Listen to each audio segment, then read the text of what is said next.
The twin suns of Arth Prime hung low over the council bazaar, throwing molten gold and bruised violet, light across a marketplace built on desperation. Thousands of voices, some whispered, some snarled, some mechanical, wove into a harsh symphony of bargaining and humiliation. On the highest auction tier, a young woman stood bound and blindfolded, her silver-blue skin reflecting the shifting light like liquid metal. Her fingers shook as unfamiliar hands inspected her as though she were nothing more than a tool to be appraised. The restraint ring around her throat murmured constantly, translating every cruel remark into the language she grew up with, forcing every insult deep into her mind. Somewhere in the mass of bidders, her husband's voice, once gentle, once a place she could rest her heart, echoed with icy finality as he accepted the offer that would sever their marriage forever. The cloth over her eyes hid her tears, but not the ache behind them. None of the traders cared. None of the buyers cared. Except one. A human, quiet, observant had just bought her contract, and what he would eventually teach her about safety, touch, and the strange geometry of healing would reshape both of their futures in ways no oracle could predict. Beneath Orth Prime's crystalline canopy, the marketplace sprawled outward, like a living maze where nearly 100 species came to exchange minerals, secrets, and living beings. Neon tags hovered above cages and pedestals, flickering in cascading colors that reflected off spotless floors. Floors, polished by centuries of transactions, most of them soaked in quiet heartbreak. Nira stood on platform 9, her wrists caught in red glowing binders. The blindfold tied across her eyes was unnecessary. She had never seen a sunrise in her life. Her world existed through vibrations in the air, the arrangement of scents, and the delicate electromagnetic currents her people could sense like second skin. But here the blindfold meant something else. It labeled her as defective, lower value, disposable. Her husband, Varric, waited beside the pedestal, his once warm voice now sharp enough to draw blood. Model Orlin. 4th gen, he declared to the crowd. Blind from birth. Yes, but she works textiles with precision, quiet, compliant. You won't have trouble with her.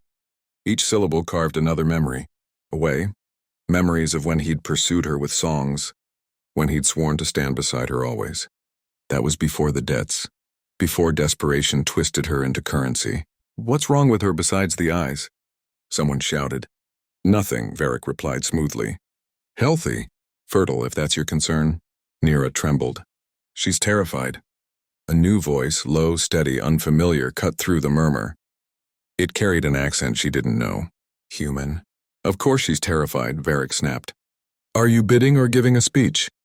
I'll bid, the human replied. 10,000 credits. The murmuring choked off. 10,000 was 3 times the starting price. The human spoke again before anyone could counter. 15,000, final, transfer the contract now. Biometric approvals chimed in rapid succession. The ownership protocols shifted. Nira felt the binders release, dropping away from her wrists with a soft click. Come with me, the human said quietly. A hand appeared near her elbow. Not touching, just offering. Where are you taking me? She whispered. Anywhere that isn't this place. Behind them, Varric shouted, She's worthless, you fool. The human didn't even look back. No, he said calmly. You just never recognized her value. His fingers brushed her elbow, so lightly she nearly thought she imagined the warmth seeping through her thin tunic. This way, no rush. As they stepped down from platform 9, Nira felt her balance sway. She'd been bought before. Once by a mining syndicate that returned her after 3 days, calling her malfunctioned stock. The memory of rough treatment made her breath hitch, but this human's touch remained gentle, unhurried. What do they call you? She asked shakily. Kai Renner, he said. Most just call me Renner. And you? Nira.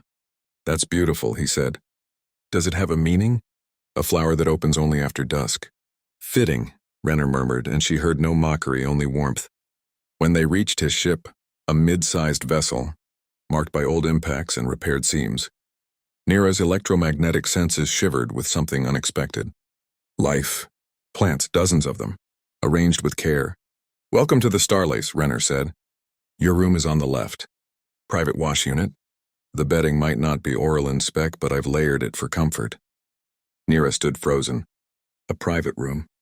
Privacy at all? Those were accommodations for a guest. Not property. I don't understand, she whispered. You bought my contract. You hold my contract, Nira murmured. Her voice caught between confusion and fear. But you're treating me like I'm a person, why? Kai's pulse shifted, settling into that steady, thoughtful rhythm she'd already learned to recognize. Because that's exactly what you are, he said softly. Come, let me show you your space, then we'll talk. He guided her deeper into the vessel, taking slow steps so she could follow the cadence of his movement. He placed her hand on a textured panel. The door slid open on command. Warm air drifted out. Someone had prepared this room. A small luminescent shrub near the viewport pulsed bright in her electromagnetic senses like a soft heartbeat. When you've settled in, meet me in the galley, Kai said. I'll brew tea. When the door whispered shut, Nira's legs folded beneath her. She curled against the wall, silent sobs shaking her narrow shoulders. Kindness was a tactic. She'd learned that long ago.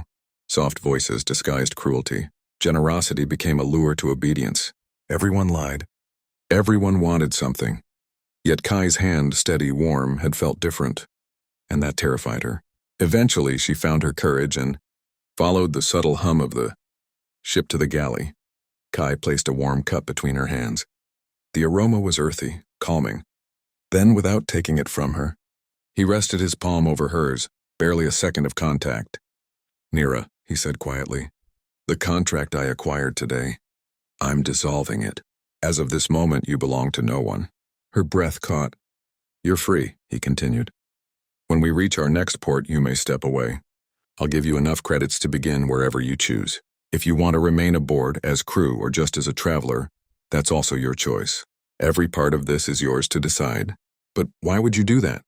Her voice trembled. Kai exhaled slowly, the memory edging into his tone. 15 years ago, I was trapped in a labor foundry on the dark side of Lysithia. He said, someone bought my indenture, a merchant named Karthos Vale. He freed me on the spot. His words were simple. Freedom is a debt carried forward. Kai's voice softened. So here I am, carrying it forward. Everything Nira believed about the galaxy, that survival required cruelty, that every kindness concealed a price, wavered. I don't know how to be free, she whispered. Neither did I, Kai said. You start small. Tiny decisions. They grow. She hesitated. Can I stay? Just for a while? As long as you need, he said. The Starlace is home to whoever steps inside with honesty. But as the ship climbed off the deck and tore into hyperspace, neither of them noticed the faint red blink beneath its hull. A tracking pulse, active and transmitting, and far below, Varric watched from the bazaar's shadowed archway, already composing a claim to the Contract Retrieval Tribunal, citing archaic codes about asset repossession. The voyage to Crosspoint Spire would take 3 days. Nira barely left her room during the first, overwhelmed by the constant care Kai offered. Simple questions. Are you warm enough? Do you want a blanket? Are you hungry? Felt like stepping into sunlight after living her whole life underground. On the second day, she ventured to the galley during ship's morning. Kai was at the stove, something sizzling on the heating plate. Morning, he said. Sleep any at all? Not much, she admitted. Bad dreams. Do you want to tell me about them? No. Then we won't, he said gently. You hungry? I'm making eggs. Not sure if your people tolerate them, so I prepped nutrient gel too. Eggs are all right. He described the plate using numbers on a clock, 12 at the top, 6 at the bottom, and she explored the dish with careful fingers. The eggs tasted deliberate, like someone had cooked them imagining what she might like. Tears lifted behind the blindfold she still wore out of habit. After breakfast, Kai offered a tour. In the cockpit, he guided her hands across a board of raised glyphs. These are navigational runes, he explained. You can learn to read the patterns through touch if you ever want to. You'd teach me? She asked softly. If you want to learn. Nothing is required of you here. They passed through the cargo bay where rows of hydroponic vines climbed artificial lattices. You keep so many plants, Nira murmured. When I lived in that camp, Kai said, everything was metal, dust, and exhaustion. No color, no life. Plants remind me that things can grow again. I can sense all of them, she said quietly. They're electromagnetic rhythms. They feel alive. That must give you a kind of awareness most of us only dream of. Sometimes it's too much, she whispered. Varric. He got angry whenever I reacted to something he couldn't see. Kai stopped walking. Did he hurt you? The question struck her like a physical jolt. Sometimes. His voice dropped into a low, controlled heat. You'll never have to brace for that here, he said. And if I ever cross a boundary, if anything I do makes you uneasy, you tell me. I'll change immediately. No questions asked. Later that evening, Kai reached toward her again, but slowly, cautiously, and rested his hand lightly on hers. You're safe aboard the Starlace, he said. I know it doesn't feel real yet, but I'll keep proving it. Every day. The touch sent a tremor through her chest. It wasn't a demand. It wasn't ownership. It was simply connection, gentle, steady, human. Alone in her quarters that night, Nira removed her blindfold, running her fingertips across the smooth skin where her eyes had never formed. She thought about Kai's patience. His voice, his quiet refusal to take anything from her in return, and for the first time in years a dangerous thought whispered through her mind. What if he isn't lying? When the Starlace dropped out of hyperspace near Crosspoint Spire, the storm of electromagnetic noise struck her senses like lightning. Nira winced, clutching her temples. Kai appeared seconds later.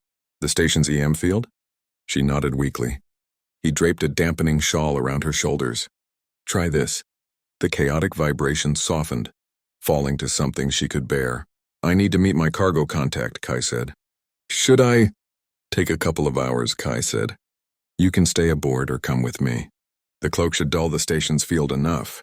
Every instinct in Nira told her to stay hidden within the safe walls of the Starlace. But curiosity, faint but persistent, pushed through the fear. I'll go with you. Kai guided her through the bustling corridors of Crosspoint Spire, describing each turn and sound so she could build her own map in her mind. Arched ceilings layered in shifting light, vendors wearing strands of glowing shells, aromas from a dozen different worlds drifting through recycled air. His hand hovered near her elbow, always present but never grasping unless she sought contact. After concluding his meeting with a cargo official, Kai surprised her with an unexpected detour. I want to buy you proper clothing, he said. That auction rag looks uncomfortable. They stepped into a textile shop run by an elder, Trollig woman whose fur rippled with soft lavender light. She guided Nira's hands across bolts of fabric, smooth, textured, warm, weightless, letting her choose by feel rather than sight. They left with 2 tunics, sturdy trousers, a weather-warm cloak, and a scarf woven from delicate Orolin silk fibers. As Kai transferred payment, the proprietor spoke quietly to Nira. Your human treats you with respect, she murmured. Hold on to that. Souls like that are rare. He's kind, Nira replied softly. Kindness is a treasure, the woman said. Guard it when you find it. Later, under Crosspoint's artificial sky, they sat at an open-air cafe where wind machines mimicked a gentle breeze. Nira finally asked the question that had weighed on her heart. Why are you doing all of this? She whispered. Buying my freedom. Caring for me. Bringing me here. Paying it forward can't be the whole truth. Kai fell silent. The kind of silence that came from old pain. 3 years after Karthos freed me, he said quietly, I went back to Lysithia's dark sector. The labor pit, the one I had escaped, was still operating. I could have bought someone's contract, but I convinced myself I couldn't afford it. I told myself it wasn't my responsibility. He swallowed. 2 months later, the foundry collapsed. 37 workers died. 37, and I have lived every day knowing I could have saved at least one. Nira reached across the table, her trembling hands finding his. You didn't know, she whispered. No, he said, but I knew they were suffering. And when I saw you standing on that platform, I couldn't be that man again. Thank you, she breathed, for not turning away from me. You never have to thank me for decency, Kai said. But as he said it, his fingers tightened, just slightly around hers. That night on the Starlace, Nira did something she hadn't done in years. She left her, door slightly open, a silent symbol of trust. As the ship departed the station, drifting into open space, deep within Crosspoint's security grid, a silent alert flagged. Kai's recent transaction. It forwarded automatically through old enforcement channels. And somewhere in the outer rings, Varric received the alert. A cold smile touched his lips as he transmitted a claim to the Guild of Retrieval Agents, invoking antiquated laws regarding asset reclamation. Unaware of the storm forming behind them, Kai charted a course toward Helion Prime. Over breakfast, he explained the cargo delivery in casual tones. But Nira felt a different weight in his energy field. Something cautious, something rehearsed. "There's something I should tell you about Helion," he said at last. "They host one of the most advanced medical institutes in this region, especially for neural reconstruction." Her breath hitched. "You mean vision?" she whispered. "In some cases, yes," Kai said. "I spoke to their specialists. They think there's a possibility to regenerate optic pathways and implant grown ocular tissue. It would take time, months, maybe longer. But it isn't impossible." Nira's heart pounded. "I can't afford that," she said. "I can," Kai replied simply. "No," she insisted. "That would cost you everything you've earned. This isn't charity. I'm not trying to fix you. You're not broken, Nira." His tone softened. "But if you've ever wondered what it would be like to see, I want you to have that option." Her voice trembled. "Why? What do you want from me?" Kai took a breath and she felt a flicker of nervous energy ripple off him. "I like having you here," he admitted. "I like your voice. The way you laugh. The way you listen." He hesitated. "And yes, I want you to see, not because blindness makes you less, but because I want you to experience the wonders of the universe. I want you to see stars and nebulae and your own reflection, so you can understand how extraordinary you are." He paused.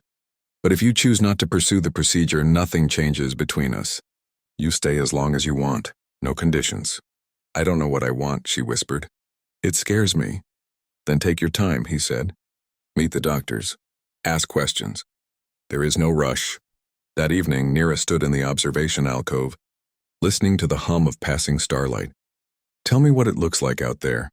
Kai joined her and described the golden and silver-blue stars twined together like dancing flames, the belts of glittering ice around distant asteroids, the way light bent around the gravity well of a nearby giant. "And colors?" she asked. "I've never understood what they truly mean." He placed her hand on a chilled part of the railing. "That sensation? That's what blue feels like. Deep water. Cool shadows." Then he guided her hand to a warm surface of the console. "And this warmth, that's red. Heat, fire, blood." He outlined the spectrum and sensations until Nira breathed out in wonder. "I can almost imagine it." Then Kai hesitated. "May I?" he asked, fingers brushing the edge of her blindfold. She nodded. He untied the fabric and cool air brushed her eyeless face. She heard his breath catch, not in disgust, but awe. "You're beautiful," he said, voice steady with sincerity. "I'm incomplete," she whispered. "A half-formed thing." "No," he said gently.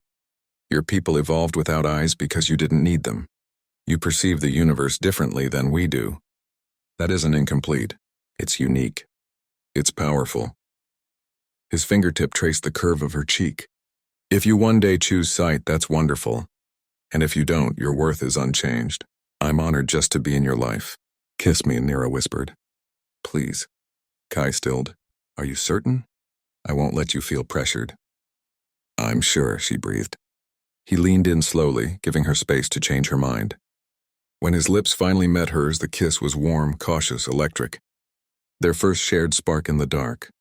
The kiss lingered in the quiet, a soft pulse of warmth between them, until Kai finally leaned his forehead against hers, breath unsteady. "I've wanted to do that since the moment you stepped onto my deck," he murmured. "I love you," Nira breathed, barely trusting her own voice. His answer came as a whisper carried on relief. "And I love you. And when, if you choose to see again, the first sight you'll have will be someone who adores you." Neither of them noticed the faint red warnings blinking on the navigation console.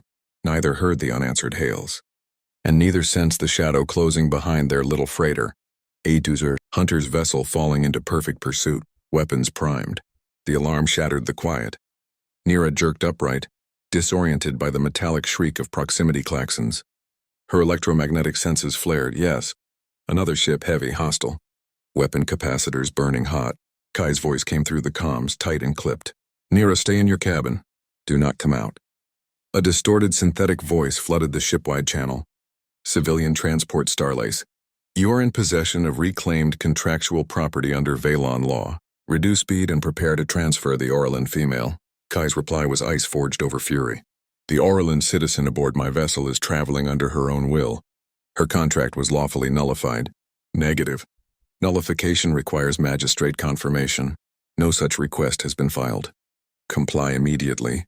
Through the floor plating, Nira could feel Kai's anger radiating like metal under strain.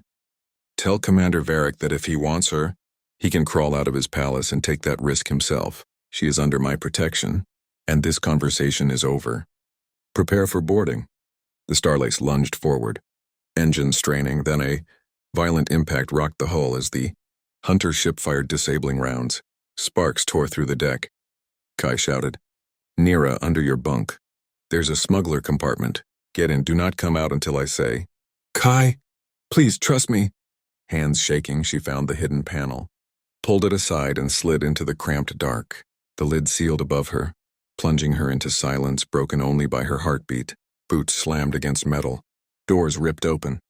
The muffled bass of Kai's voice reached her. "She's not aboard. I left her at Crescent Junction." A bounty officer snarled. "You expect us to believe that? Fine, we'll tear your ship apart." Cabin doors were thrown open. Equipment clattered. Crates overturned. Footsteps pounded closer. "Where is she?" The team leader demanded. "Gone," Kai said with infuriating calm. "You're wasting your time." A weapon hummed to life. "I can make you talk." "You can try," Kai said. "But I survived 12 years on the Lysithia labor rings. Whatever you think you can do, I've endured worse. And you still won't get her." Static crackled, then Varric's voice slithered through the comms. "She is on that ship. I know my wife. She hides when she's scared." "Look again." Nira froze. They would find her. Sooner or later, they would find her. Unless... Her hand found the latch. She pushed the panel open and crawled out. "I'm here." The corridor fell dead silent. "Nira!" Kai's voice cracked with horror. "It's all right," she said quietly, stepping toward him until her hand closed around his. "I'm choosing this." The team leader approached cautiously. "Come with us." "No. This isn't optional." "It is," she said firmly. "My contract was voided. I'm a free Auralan citizen and I choose to stay with Kai." "It wasn't properly voided," the leader countered. "Then file the damn paperwork," Nira said. "Bring in a magistrate. But I'm not going back to Varric. If you attempt to take me, you'll be abducting a free woman." The team hesitated. Varric's voice erupted. "She's lying." "She's mine, my property." Kai stepped forward, voice steady and lethal. "Actually, under Valen marital code, no spouse can sell the other's contract without mutual consent. Section 12K, subclause 2. The moment you sold her without her signature, you violated the law. Meaning the sale was invalid. Meaning you kidnapped her. Meaning I extracted a victim of trafficking." Dead silence. "Was that accurate?" the team leader asked stiffly. "She's blind," Varric sputtered. "Damaged, defective, I demand—" "I want her," Kai said, quiet but unmistakable. "Not as property. As someone I care for, and she wants to stay with me. So unless you want to explain to a tribunal why you abducted a free citizen, I recommend you step off my ship." The leader finally lowered his weapon. "This is beyond my authorization. We'll escalate it. Until then, we withdraw." "Good," Kai said. "We'll see you in court."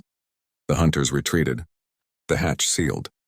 And Nira collapsed into Kai's arms, trembling. "You're safe," he whispered. "I've got you." "I'm sorry," she cried. "They damaged your ship because of me." "No, this is Varric's wrongdoing. Not yours." In the flickering corridor lights, she lifted her face. "Kai, about Hylian Prime, I want to go. I want to see you. I want to know the face of the man who did all this for me. What are you feeling right now?" he asked softly. "Like I finally belong somewhere," she whispered. "Like I'm home." "Then we'll go to Hylian Prime," he said. "We'll see if the surgeons can give you eyes. And when you open them for the first time, you'll look at someone who loves you." "Say it again," she breathed. "I love you. I love you too." Her voice shook with hope. "And when I can see, I'll spend every day." She found herself staring at him again, at the man who had recognized her worth long before. She could recognize anything about herself. Neither of them noticed the tiny locator node magnets pressed to the underside of the shuttle's hull during boarding, a quiet contingency the hunters had prepared, should they need to reclaim their prize. Hylian Prime drifted in orbit around a pale sapphire star, its light sharp and crystalline against the void. On the station below, Kai had already hired a legal advocate who filed the emancipation claim for Nira. The magistrate's decision was still pending, but everything pointed in their favor. At the medical wing, Dr. Valen briefed them on the procedure. Oral and physiology adapts exceptionally well. We'll cultivate cloned ocular tissue, implant it, and then begin neurovisual training. 6 months of therapy, outcomes above 90%. Nira swallowed. And the cost? Already resolved, Dr. Valen replied. She turned to Kai. Kai, how much did you? It doesn't matter. But it does, she whispered. I don't want you burdened because of me. You're not a burden. Your happiness matters more than currency ever will. Let me do this, please. Her throat tightened. Then yes, I want this. I'm ready. The operation lasted 3 hours. Kai was waiting when she drifted awake. How do you feel? Strange, she murmured. There's pressure. Like the world is nudging me. That's normal, he said softly. In a few days we start teaching your mind to interpret vision. The days that followed were jagged and painful as her nerves adjusted to the unfamiliar layers of perception. Kai never left her side.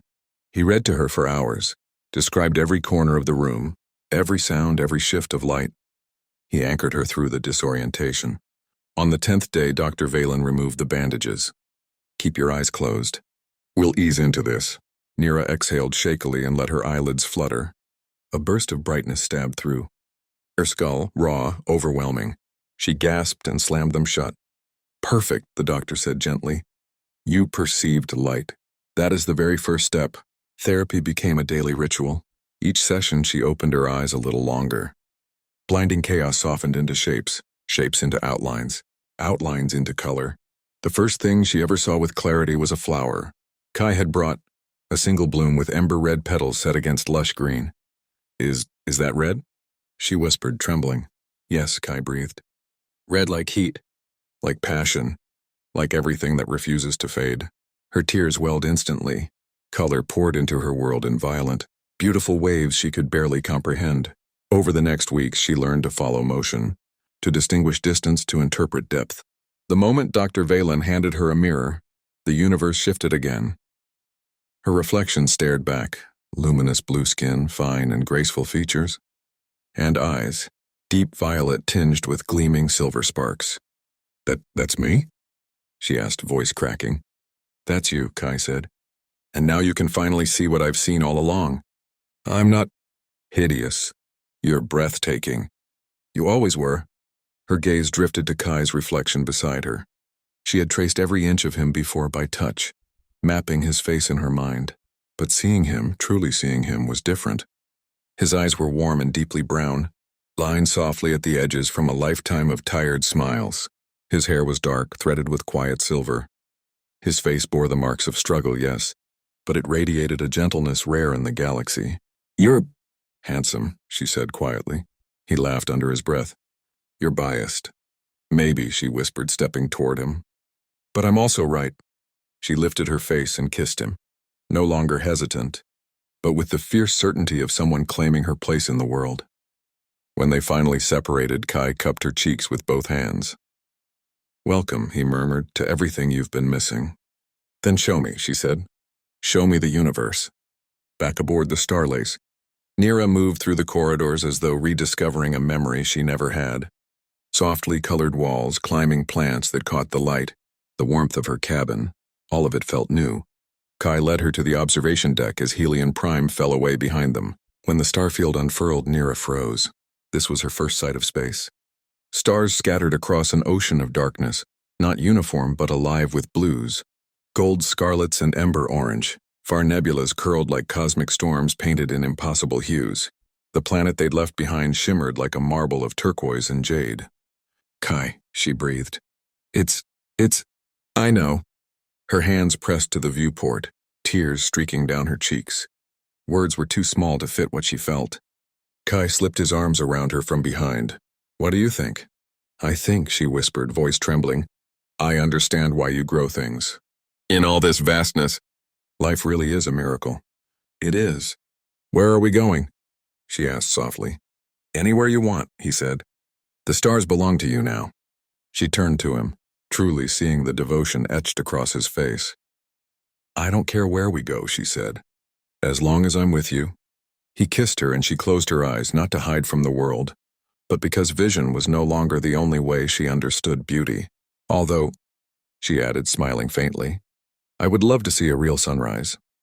Kai chuckled. "Then I know the perfect place, Solaran Ridge, 3 jumps from here. Binary suns that rise one after the other. Dawn lasts an entire hour. We can stay as long as you want." "Perfect," she whispered. As the Starlace leapt into hyperspace, Nira settled beside him, watching streams of distorted starlight bend around their vessel. Her hand slid into his, steady and warm. She had begun this journey as property.